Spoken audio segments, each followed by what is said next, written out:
Au nom du Père et du Fils et du Saint-Esprit, Amen.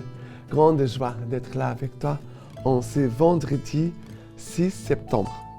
Et chaque vendredi, c'est toujours une journée où nous devons contempler la croix, méditer sur les souffrances du Christ, son sacrifice sur la croix, et aussi d'intercéder et d'offrir des petits sacrifices, spécialement pour ceux qui sont dans les souffrances, dans les épreuves.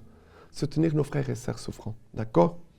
La première lecture d'aujourd'hui, c'est 1 Corinthiens, chapitre 4, à partir du verset 1.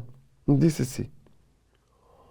Qu'on nous regarde comme des serviteurs du Christ et des entendants des mystères de Dieu. Or, si qu'en fin de compte, on demande à des entendants, c'est que chacun soit trouvé fidèle. Pour moi, il m'emporte fort peu d'être jugé par vous ou par un tribunal humain. Bien plus, je ne me juge pas moi-même. Ma conscience, il est vrai, ne me reproche rien, mais je n'en suis pas justifié pour autant. Mon juge, c'est le Seigneur. Ainsi donc, ne portez pas de jugement prématuré. Laissez venir le Seigneur. C'est lui qui éclairera les secrets des ténèbres et rendra manifeste les desseins des cœurs. Alors, chacun recevra de Dieu la louange qui lui revient. Alors, ici, Saint Paul dit, nous sommes des serviteurs de Christ. Il est un apôtre, mais il dit, je suis un serviteur. Comme ce serait magnifique que par toute la terre, aujourd'hui, dans toute notre Église, les gens pourraient dire, je suis un serviteur. Je suis en service. Voilà, première chose. Je suis dans une attitude de service envers Dieu, envers mes frères, envers l'évangélisation, envers les pauvres, envers tous les gens que nous rencontrons. Je suis dans une attitude de service. L'amour rend service aux autres. Et aussi, Paul va dire, nous sommes des entendants des mystères de Dieu. Ça veut dire, j'ai accès à la parole de Dieu. J'ai accès à la foi. J'ai accès à ce que les saints nous ont donné, nous ont laissé comme écrit. Nous avons accès au sacrement, nous avons accès à la liturgie, nous avons accès à la doctrine de l'Église. Nous avons accès à plein de choses, les mystères de Dieu. On doit aussi communiquer les mystères de Dieu, le rendre accessible aux autres, pour que les autres puissent aussi connaître. Il y a beaucoup de gens qui sont autour de nous qui ne connaissent pas les choses de Dieu, ni d'Église, ni de la foi. Beaucoup de gens, beaucoup, même ceux parfois qui sont dans l'Église, manquent beaucoup de connaissances des mystères de Dieu. Alors, nous devons être serviteurs des mystères de Dieu aussi. De faire arriver au cœur les mystères de Dieu. On pourrait dire, les mystères de Dieu, ce n'est pas quelque chose de compliqué. Dieu, il est simple. Et nous devons rendre les choses accessibles et simples pour toutes les personnes. Parce qu'on va aimer ce qu'on connaît. On aime ce qu'on connaît. Et ici, Paul veut faire grandir l'amour dans les cœurs de ceux qui sont en train de servir, les frères et sœurs, et aussi dans ceux qui sont en train d'enseigner, de communiquer les bienfaits de Dieu, les connaissances des mystères de Dieu pour les autres. D'accord? Voilà, ici déjà un point très important. Nous sommes des serviteurs et aussi nous devons être des entendants des mystères de Dieu, apporter les mystères de Dieu sur cette terre et les faire connaître. Parce que les choses de Dieu, de l'Église, de la foi, sont lumineuses.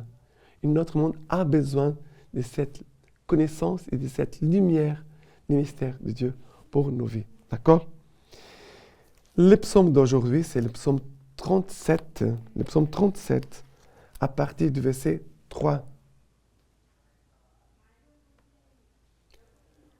Compte sur le Seigneur et agis bien. Habite la terre et vis tranquille. Mets dans le Seigneur ta réjouissance. Il t'accordera plus que les désirs de ton cœur. Remets ton sort au Seigneur, compte sur lui, il agira. Il produira ta justice comme les jours, comme les midis ton droit. Après le verset 27. Évite le mal, agis bien. Tu auras une habitation pour toujours, car le Seigneur aime le droit. Il n'abandonne pas ses fidèles. Après le verset 39, le salut des justes vient du Seigneur, leur lieu fort au temps de l'angoisse. Le Seigneur les aide et les délivre. Il les délivrera des impies. Il les sauvera quand ils s'abritent en lui.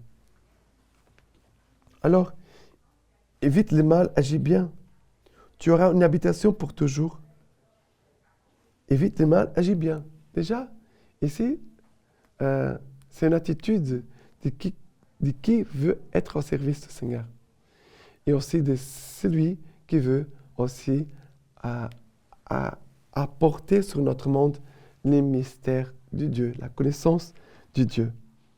Et aussi, le psaume nous dit ceci: compte le Seigneur et agis bien. Mets dans le Seigneur ta réjouissance.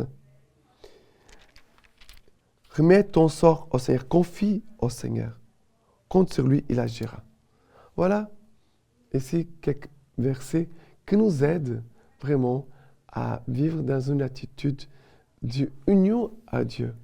Car c'est lui qui peut servir davantage, c'est lui qui peut apporter les mystères de Dieu sur cette terre envers les autres.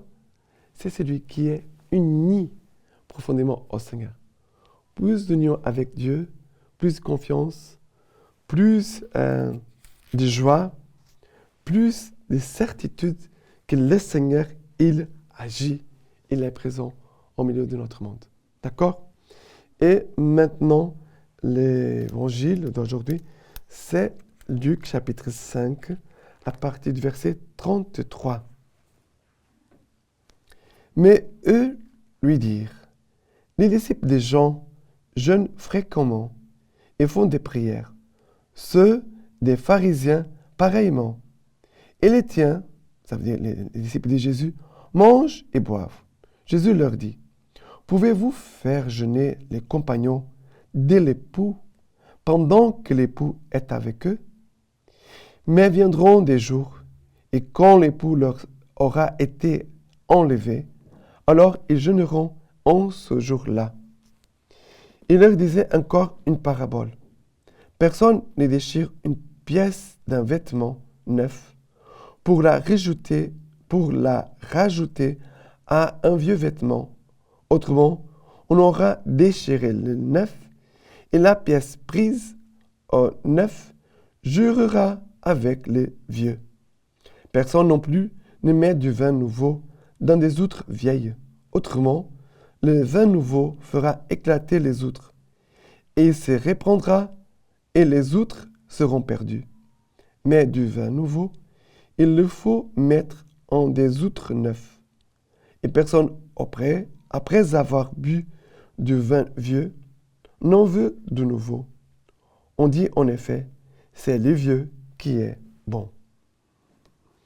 C'est vrai que le vin mieux, c'est le vin vieux, parce qu'il va avoir un goût plus profond, plus intense, on pourrait même dire pur. Le vin a besoin du temps. Notre vie chrétienne, elle a besoin de fidélité. Elle a besoin de fidélité. Et si Jésus parle des compagnons de l'époux qui sont avec lui, ils vivent fidèlement avec lui. Et un jour, Jésus a dit que l'époux leur sera enlevé. Alors, ils jeûneront en ce jour-là. C'est vrai qu'avoir la présence du Seigneur, c'est pour nous une grande joie. De ne pas avoir la présence du Seigneur, c'est un désert. Bien sûr que Jésus ici parle de sa passion, de sa mort. Jésus parle aussi qu'un jour, il va ressusciter, il sera il va monter au ciel auprès du Père. Ça veut dire que la présence de Jésus, physiquement parlant, il va disparaître. Il y a sa présence réelle dans le tabernacle, dans l'Eucharistie, dans la parole, aussi dans les frères. Mais la présence réelle, nous la trouvons dans les tabernacles, dans l'Eucharistie que nous recevons. Imaginons des endroits où il n'y a pas des églises, où il y a des églises, mais il n'y a pas la présence religieuse dans le tabernacle. Des endroits où il n'y a pas la messe fréquente, où les gens ont soif et faim de recevoir Jésus, ils ne l'ont pas. Ça, c'est un désert. Ça, c'est une souffrance. Mais Jésus ici, regardez, il veut préparer le cœur pour recevoir le vin nouveau de l'Eucharistie. Et Jésus prépare ses disciples pour le mystère eucharistique. Il faut un cœur nouveau pour recevoir le vin nouveau, que c'est Jésus-Christ.